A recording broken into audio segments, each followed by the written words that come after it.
Strákar, mikið gaman að vera með ykkur á þessum fallega degi. Sömuleiðis. Af hverju hlaupið þið? Af hverju hlaupum við?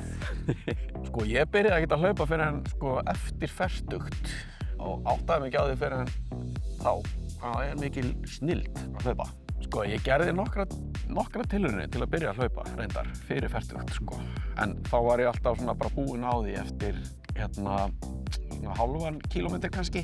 Og það var að því að ég reyndi alltaf að hlaupa svo rosalega hratt. En ég hleyp nú aðalega bara af því að það læt mér líða vel. Heldur mér svona í formi, en bæði líkamlega og andlega. Svo hefur pabbi náttúrulega alltaf hlaupið. Hann er æðislegur. Já, hann er búinn að vera að hlaupa í einhver áratugi, sko. Og svo erum við náttúrulega að hlaupa fyrir minningarsjóð bróður míns. Akkurat. Kristján Seltjáls, gítarleikara. Féllu þetta frá, allt og snemma og það var krabbamein sem lagði hann að velli og í gegnum það, þá hafa þessi hlaup líka haft svona alveg ákveðin tilgang. Þórarinn, hann er búinn að vera að æfa fótbolta og alls konar íþróttir. Hann er alltaf löngu byrjaður að hlaupa. Hvenær byrjaðir þú að æfa fótbolta? Öðrum bekk. Í öðrum bekk? Og í hvaða bekk ertu núna?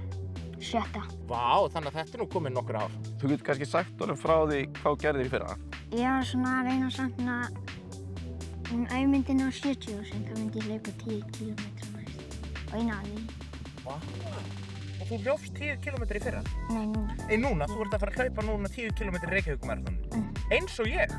Planið er sem sagt að ég ætla að fara með honum 10 km núna. Þá sjáumst við að Rás-línunni. Já. Ég ætla að taka einmitt 10 km meðal annars fyrir Krabbameinsfélagið. Já, frábært. Þannig að það verður frábært. Þetta verður mínir fyrstu 10 km í Reykjavíkurmaraþoninu. Já. Ætlar eldur með ykkur? Er það líka hluti af þessu? Ég er ekki viss að hann ráði við 10 km í sömu átt, eða svona rétt átt. Við förum stundum út að hlaupa með hann, hann vill svolítið svona snúa við.